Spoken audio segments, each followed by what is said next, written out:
Hello bro. घर किधर ऊपर? घर किधर ऊपर? ऊपर ही है, रास्ता यही है। वहाँ से भी हाँ, ऐसे भी शॉर्ट होता है ना, ऐसे ये भी शॉर्टकट है। हाँ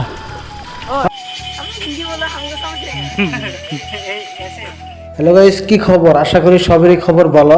সো ফাইনালি কিন্তু আজকে আমরা যাবেন হচ্ছে ভুটান। আর এই ভুটান গেটে কিন্তু ইন্ডিয়ার একটা গেট পাওয়া যায়, যেটা নাকি ভুটানের এই ইন্ডিয়ার গেটের ভিতর দিয়ে ভুটান যান নাকি। সো গাইস ফাইনালি কিন্তু আমরা ইন্ডিয়ার গেটের ভিতর দিয়ে ভুটান আইছি। আর এটা হচ্ছে ভুটানের মেন গেট। আমরা একটা গেট পারি করেছি, এটা হলো 2 নম্বর গেট। এটা হচ্ছে ভুটানের মেন গেট। আর আজকে হচ্ছে তামাম বীর হিরম বীর, কারণ আজকে 15 আগস্টের দিন আছে, যার জন্য সেই পুলিশের সব মানুষ ঘুরে দেবে নিছে, কারণ মানুষ অতটা ভিতরে যাবে দিতেছে না। সো গাইজ ফাইনালি আমরা কিন্তু বহুত টাইম অপেক্ষার পরে কিন্তু আমরা ভুটানের গেট পাসটা পাইলাম। গেট পাস মানে ওই গেটে কোনো 3 নম্বর গেট তুলে আসছি, 3 নম্বর গেটে কোনো আমরা কিন্তু ভিতরে আইছি, ভিতরে এন দিয়ে কিন্তু টিকিট কাটে নেবো। আর এইটাই দেখতেছেন যে আমরা ভিতরে ফাইনালি পাইছি। পাওয়ার পরে এইটা হচ্ছে ভুটানের রাজার একটা ফটো, আর কেস হচ্ছে। আর এমব্রে দেখতেছেন যে একটা ঘর, এই ঘরের ভিতরে কিন্তু আমাকে ওই থেকে টিকিট নিয়ে নেবো। টিকিট মানে একটা কার্ড নিয়ে নেবো, যে কার্ড পারমিশন, এই পারমিশনটা নিয়ে নেবো। নিয়ে আমরা ভুটানে হারা দিন ঘুরে তারপরে ই করা হয়। সো গাইজ দেখুন ফুল ভিডিও। জীবনের ফার্স্ট প্রথম লাইফের প্রথম ভুটানের ভিতরে ঢুকলাম, বাট আগে ঢুকছি অন্য ফাইলে মানে অন্য গ্রামে, কিন্তু আজকে যে ঢুকলাম একদম প্রফেশনাল ভাবে, কারণ এরকম কার্ড ছাট নিয়ে ঢুকছি ডাইরেক্টলি, কারণ এই কার্ড ছাড়া ঢুক পারবে না। মানে 2 নম্বর গেট তুই পার হয়েছিলাম যেভাবে করে হোক, বাট 3 নম্বর গেটে পার হয়ে না। 3 নম্বর গেটে আমার কার্ড লাগবে, যাওয়াতে কিন্তু আমাকে এই কার্ডটা দেখিয়ে যান না, কারণ এই কার্ড দিয়ে এন্ট্রি করার পরে আমরা যাই। আর গেটে মোটামুটি 2 ঘন্টার থেকে 3 ঘন্টা টাইম লাইনে খারাপ, তারপরে সেই গেট পাস পাওয়া যায়, তার আগে কিন্তু গেট পাস না।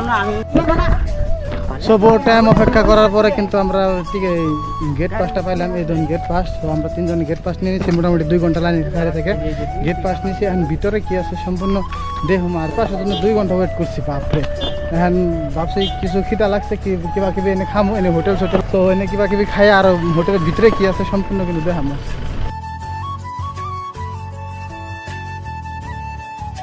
ফাইনালি কিন্তু এই ভুটানের স্টিং কিনলাম, আর ভুটানের স্টিংয়ের দাম হলো 30 টাকা, আর এই আমার 50 টাকা দিয়েছিলাম, 20 টাকা ঘুরে দিচ্ছে।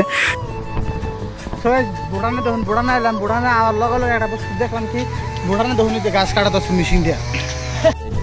সো গাইজ ফাইনালি কিন্তু আমরা ভুটানের ভিতরে, আর ভুটানের ভিতরে দেখুন এই যে দুনিয়ার সবের গাছ আছে।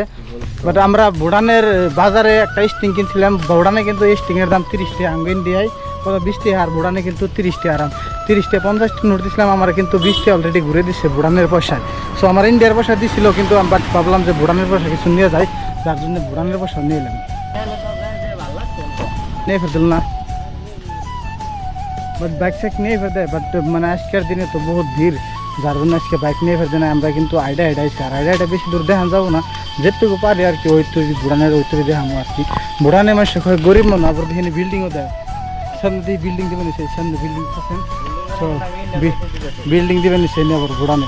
আবার ওই যে ভুটানে কিন্তু ঝর্ণার পানি পড়তেছে, পানি পড়তেছে কিন্তু ঝর্ণার পানি। দেখেন পাহাড় ফেলে উঠতেছি। সো এটা হচ্ছে পাহাড় উপর ফেলে উঠতেছি। ওই ভিতরে বলে একটা মানে আছে, দলং আছে আর কি, তারের দলং। ওই দলং মানে কি ভুটানটা খালি জঙ্গল জঙ্গল আর জঙ্গল, আর জঙ্গলের বাইরে অন্য কিছু নাই।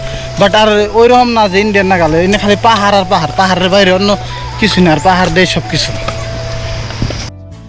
ভুটানের পাহাড়ে উঠতে জীবন শেষ হয়ে গেল। ভুটানে আবার ইন্ডিয়ান নাগাল, ইন্ডিয়ান নাগাল যে বিল্ডিং দিচ্ছে, ভুটানে আবার বিল্ডিং দিচ্ছে। মানুষ কয় যে ভুটানের মানুষ অরিজিনালি বহুত গরিব, আসলে তো বিল্ডিংও দেখিয়ে নেই, অ্যাকচুয়ালি গরিব মানে যে জায়গায় যাওয়ার ওই জায়গায় তো আমরা যাই না আর কি। ওকে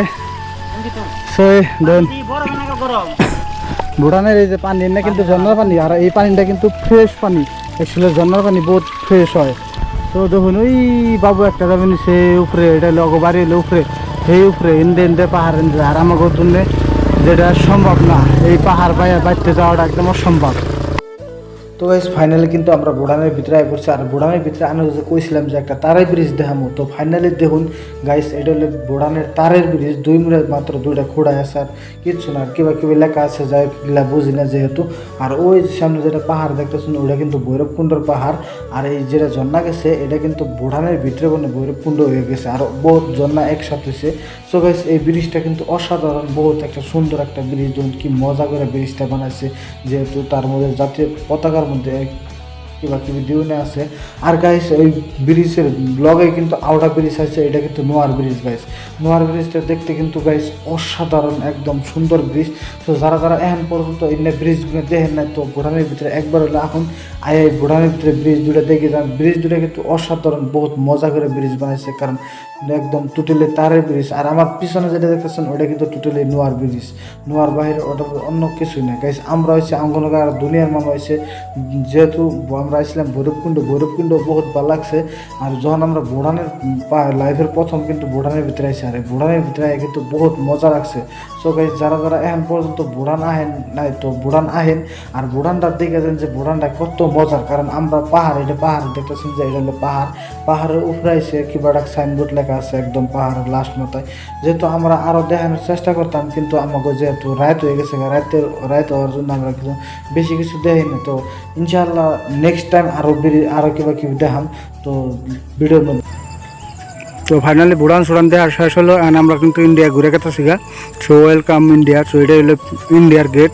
আমরা ভুটান অলরেডি ওরাকে ঘুরে দেখলাম, ভালোই লাগলো আর কি, এতটা খাস। তো এখন আমরা আবার রিটার্ন গেতেছি গা বাড়িতে। ইন্ডিয়ার গেট এটা দেখেন। সো আমরা এসে স্কুটি নিয়ে আরেকটা আছে এমটি লাগে গেছে গা, আশা বল আছে।